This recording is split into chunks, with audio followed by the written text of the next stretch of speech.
What's good? What's good? What's good? What's good? What's good, everybody? It's your boy TBT, aka the Brainless Trader, and we are back with another one.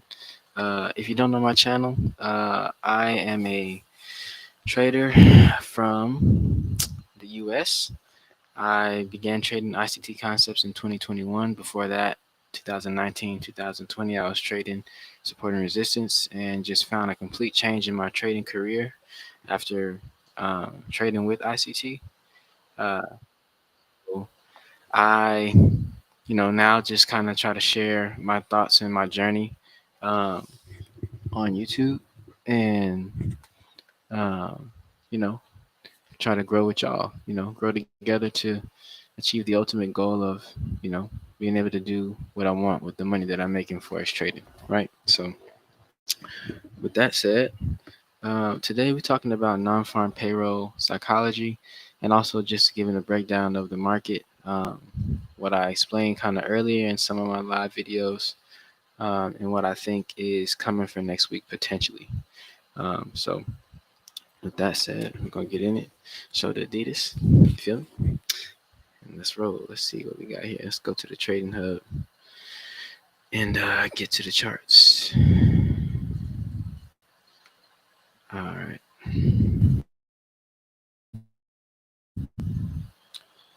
So y'all should be seeing my trading screen here, hopefully. Um, gonna go over the U.S. dollar index and what I thought was going to happen, what I was hoping would happen, and what ended up happening, based off of the technicals in the market this week. Um, so basically, if you were to watch either of the two videos that I posted earlier this week, what I talked about was that at the time, I guess the first video was on Monday. At the time, we were on this candle and we're looking into what could happen Tuesday. So I was wondering whether or not price was going to give us something like a run above this order block, this daily order block here. But it looks like it didn't. And that was a trade that I caught earlier this week. In the second video that I posted this week, I talked about the two trades that I had caught in GBP, JPY, and GBP USD, that were both short-term sells with short-term targets, but ended up turning out really well. And then from there, I could have gone into Wednesday with some trade outlooks, but that was FOMC day. So I really wasn't concerned with trying to make any trades. I was trying to hold myself back and not trade. And so that's where we get into the talk about psychology, right? Because uh, during non-farm payroll week, ICT, the inner circle trader, Michael Huddleston, or whatever you want to call him, he talks about not allowing ourselves to get too, click happy, not click the button too much as far as taking trades during that week, right? So a lot of times what that means is for us trying to hold ourselves back from doing anything stupid, basically, doing anything that can really harm our accounts or take away from what we've already gained in the market. Um, so that's something that I feel like is important for beginner traders too, is that we have to be able to hold ourselves back even when we feel like we have an edge in the market, even when we feel like, we've got 3 or 4 or 5 trades that have gone well. If you're entering NFP week, you want to really be careful with your money because it's not nothing to play with. And also, if you know what you're doing, then okay, fine. You have a little fun, use lower lot sizes, but um, you don't want to bust your momentum up trying to be a superhero. In sports, they talk about people trying to be superheroes, trying to like win the game for the team instead of playing team ball. And you got to remember in your account, it's you and your account. Your account wants to survive too. Like your account wants to be there as long as you want to be a trader. You know what I'm saying? And give you constant payouts. It's like it should be a love relationship. You shouldn't be mad at your account. You only be mad at yourself if you're making moves that aren't supposed to be made, right? So with the psychology of non-farm payroll week, ICT talks about, focusing on Monday through Wednesday as possible, days to trade, and if Wednesday is a FOMC announcement type of day, then you really want to leave it alone, or at least you'll trade, earlier in that day. And then from there, you will leave it alone and just kind of pay attention to the outlook of what happens during that day, right? Um, so what we have here is what ended up happening. The price did not break the midpoint of this order block area, and then began just to drop down. Basically Tuesday was that turning point day, and then we had a nice uh, imbalance here between the candles, volume imbalance, and then kind of moving on to the downside. Um, so what you could expect now is you're looking at sell side liquidity here. You're looking at these two bottoms that a lot of people would call, resistance of sorts, right? But this could be, an area that could be attacked today with the non-farm payroll announcement at 8:30. So what I'm anticipating is that action, and then maybe a draw back up into this range. I would think that it would be pretty easy for them to smash this and maybe even go further if they wanted to. Typically, the outlook for May is DXY down and um, DXY down and foreign currency up. So, like for example, the seasonal tendencies right now for May through June um, is for the GBP very bullish, typically up until the beginning of June, and then for the DXY very bearish, typically up until the end of June, right? So that would mean that it would be technically a bullish market in GU, right? Um, and so if you're looking at that, if we go to GU, you can see that you see all my this. So this is a demo trading account, just so you know, paper trading. Um, right now, I'm in a point in my trading career where I'm practicing because I'm preparing for the moment where I will have enough money to really have like a year-long supply of money to put towards challenges.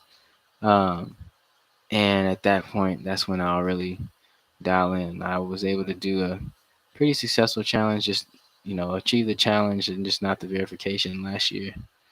And so now I'm just kind of slowly rolling back into it and warming myself up to be prepared for when I have, the amount of money that I really want to go for the type of challenges that I want, which is the higher profile, higher account sizes to be able to have a little bit more room for myself to trade.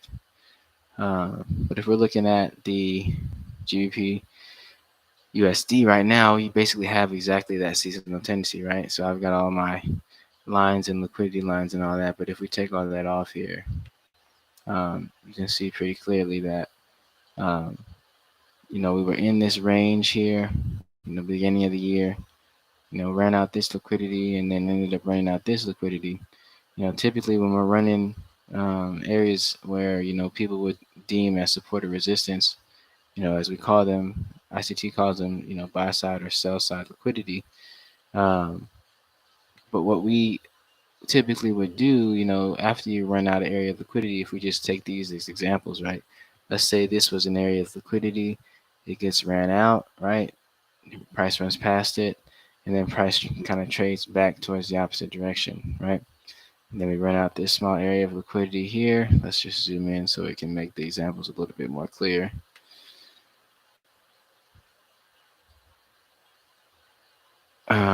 Run out this little area of liquidity here, then we end up going back in the other direction, right? Now we say the same thing again, run out this area of liquidity just barely, but we do, right? And then we end up going the opposite direction. Now what we do again, we run out this area of liquidity here, right? And then we end up going the opposite direction. So like it can be a little bit tricky because you're anticipating, well, we ran out liquidity again. We should be going the opposite direction, but you have to be paying attention to what typically happens in the market around this time of year in the pairs that you're trading, and also just in general with that specific index, right? With the GBP index or the USD index, because that will give you a great idea of what should happen, and then you can match that with the technicals and price and what you're seeing. If you're still trending upwards for the most part, you're not breaking structure to the downside, then you could say, yeah, you're probably going to be bullish, right? And right now, that's kind of what it looks like. It looks like we're going to be bullish in GU. Now, typically non-farm payroll also kind of sets the mood for the month, right? So that first week, you get your really large move on non-farm payroll week at some point, And then for the rest of the month, you usually are moving in a specific direction unless there's just a lot of consolidation or just a lot of, conflicting news that's making the market stand still. Um, but as you can see, we've been kind of busting through buy side liquidity and finally breaking out of this consolidation area as well. So it would make sense, what is this? Oh, this is this. No, I don't even know what that is. It would make sense that, after you've broken out of a certain area, that you would then begin to push upwards. So let's zoom in here to the 4 hour, not too far, and just give like a little bit of a overview here. Yeah, I think that was my trade here. I was trying to figure out what the heck this was. Yeah, my 12 a.m. open and all that stuff. Okay, we're gonna move this out here. I'm not gonna explain any like trade breakdowns or anything. That last video would be your video if you want to look at trade breakdowns or anything like that. Just gonna get rid of some of this stuff on my chart so it's not so bogged down. But if I were to be a betting man for non-farm payroll day um, in the GU, right? I would say that I would be bullish so long as, you know, basically this area of liquidity down here is not breached. It looks pretty bullish right now, but you really never know with non-farm payroll. They could do something like, let's see, let's give an example. Let's back it up. Bring that over here. Yeah, maybe we go back to the daily and show it because it's a little bit clearer. Okay, so you've got this area of liquidity right here that price is pretty close to, right? And you've got a pretty large fair value gap, which ICT talks about being basically just a gap within the wicks of the candlesticks. So if there's like an open area of body here between the previous wick and a wick after this large candlestick, then you would call this area fair value gap, which the fair value gap in general would be an area that you could target for profit targets or use as a place to enter trades, right? So this area is got buy side liquidity and it's got a fair value gap. Price is basically already within the fair value gap. It's getting ready to breach buy side liquidity. What you would want to know is like what is there above it and what is there below it that price could still seek out.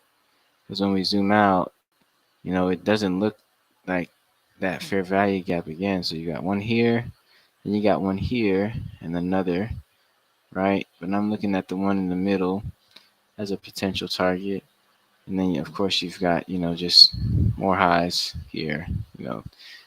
Not the perfect, liquidity. This is more of a, two equal highs, relative equal highs. Anywhere that would look like it could be support and resistance type of deal is where we would want to target, right? So Um, this fair value gap is above this area of liquidity and only above it, I would assume, by like I'm going to say like 150 or 200 pips or something like that. Let's see. Oh, it's just 100. Yeah, not too bad. Yeah, so, I mean, price could easily grab not only this buy side liquidity, but also try to jump into this area. It would be nice if that happened, and then if it just came down, you know, into this range, into the range of what it creates, right? Um, Alternatively, if price were to break these lows here that I have listed, I'm not talking about the first one. I would be okay if it broke the first one, to be honest. Um, but it's the second one. If price were to break this low, that would just be the beginning of price breaking structure, right? So if we're going to be bullish, we don't want to see price breaking this structure and then ultimately breaking this structure, because then that would get us into what I explained earlier, where you're looking at price potentially, going the opposite direction of, the liquidity run that it had just completed. So it just ran that liquidity over here. It's looking like it's not breaking structure, it's looking bullish, but NFP could change all that, right? So we kind of just got to pay attention and be careful to see like what is really going to happen, because we don't want to. That's why it's so important to be calm on non-farm payroll week, because if you just save your money on this week, next week's going to be a little bit easier to find trades typically, right? Not all the time, but I mean, like, in most cases, you're going to not be in any sort of super volatile, area. Now, we can look at the economic calendar. We can look at the economic calendar and just see, like, what does that look like, right? So we've got non-farm payroll this week, of course, and the rest of this week is pretty much over. But if we were to scroll, try to say, get this man off my screen. If we were to scroll to next week, give me next week, give me next week. Let's see what they got for next week. All right. So next week, starting off with a bang with the JPY here on Sunday, which I'm not really going to be paying attention to as much. I've never taken a trade on Sundays, except when I was like starting with IML way back in 2000, end of 2018, beginning of 19. So that's not going to happen. But Monday looks pretty light. You got nothing big from the U.S. dollar. In this London, this Great Britain news is like in the evening, so I wouldn't be trading because that's not during the kill zones for ICT's concepts. Tuesday looks pretty light, no major news. Um, Wednesday looks like it could be a eventful day. You got consumer price index. So this type of day, and you got the monthly budget statement. There you go. So this here and these, you know, that's going to be some action for Wednesday. You're probably looking at Monday, Tuesday, maybe some smaller moves, but Wednesday is going to be your big weekly mover, and then you're probably going to be able to get in a little bit easier either on Wednesday morning when if you find a trade, if it's not in consolidation, um, or on Thursday morning. Because look at all this stuff. You got the Great British Pound is going to be moving on Thursday. Sheesh, I don't even know if that's well, it's actually nice because it's all at 7. It's all at 7 o'clock. So if it's all at 7 o'clock, that means basically I'm gonna be waiting until 8, to get into anything significant. Cause then, well, really 8:30, or maybe after that, maybe even 9, because 8:30 you got a lot of initial jobless claim information coming into the market. But I mean, I think the Thursday, the way that it looks, you're gonna have a Fed announcement, a budget statement announcement on Wednesday, which could at least determine, like, if it's not determined already, the direction of the week, right? Because going back to what we had looked at in GBP, or no, in the DXY, we're kind of looking for that same weekly outlook, right? If price is going to go up at first, and then, it's going to hit some sort of PD array like an order block or something, and then it's going to continue into the bearish direction. That would be kind of what we'd be looking for. As far as no, I'm good.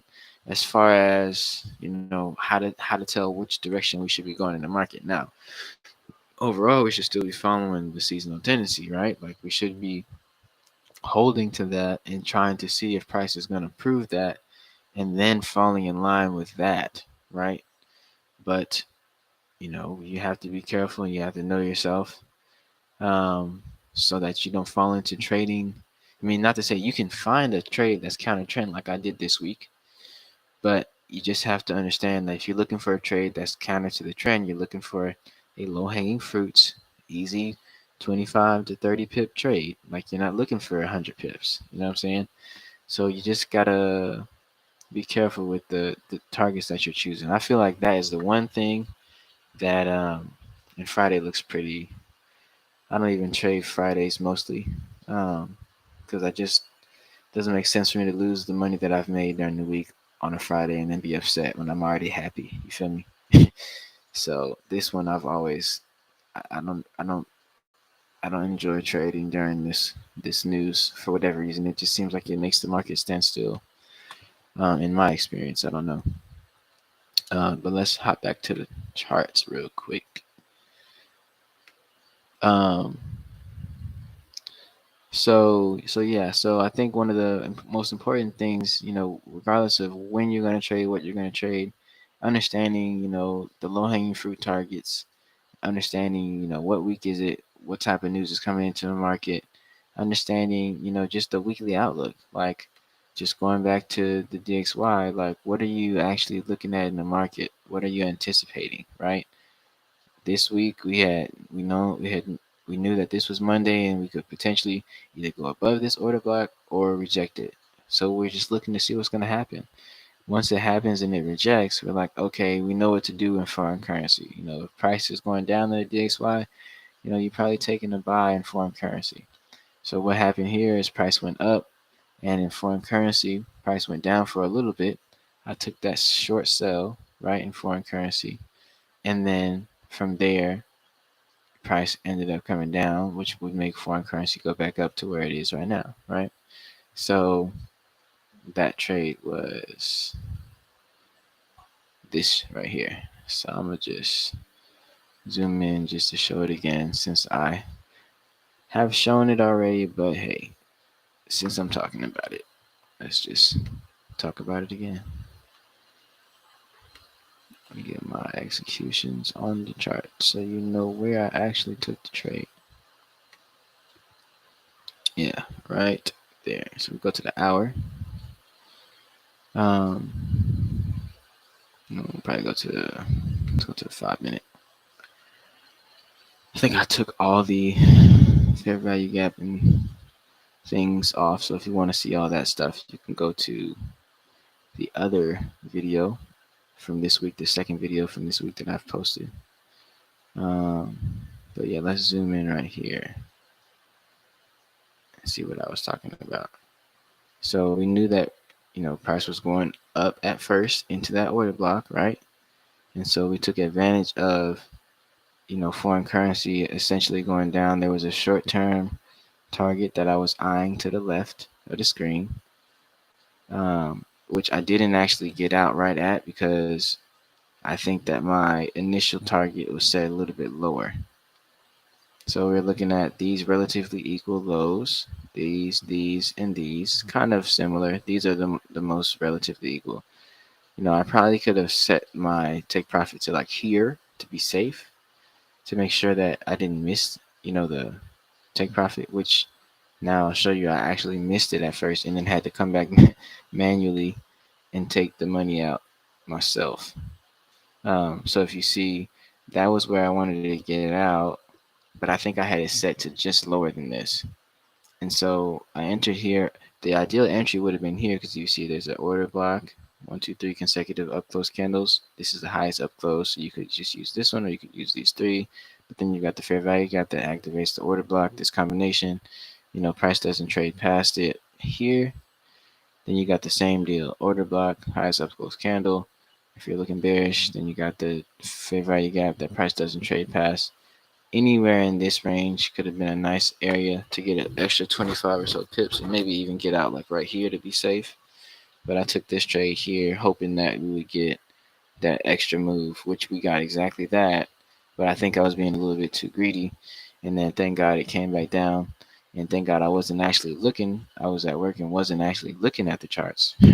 Because had I been looking, I probably would have like took my money out at break even right here. I probably right here I would have took my money out at break even, knowing that this could potentially do this, but it ended up going back down, so I could get a nice little 25, 20 pips, um, before price went back up. You know what I'm saying? So, Ronnie, my boy, what's up, man? I didn't see the comment, but appreciate the love.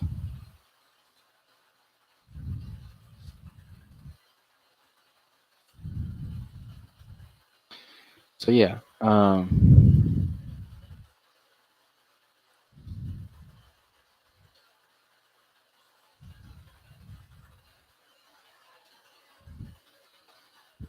comment real quick.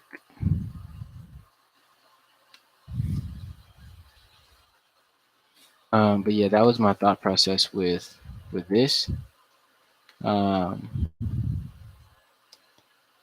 and it was a similar trade with GJ that I took. It was kind of the same thought process. Now, like I said, this is all demo, just preparing for my moment. You feel me? I think that well, I wouldn't say I'm a beginner, but I would say I'm an intermediate trader. I wouldn't say I'm a super experienced trader, but I would say I'm dedicated to the grind of learning and executing in this market. And so I would say for traders like myself who are, in the middle stages, they're pretty good at what they do, but they're still battling towards getting funded and getting the ability to make a lot of money in the market.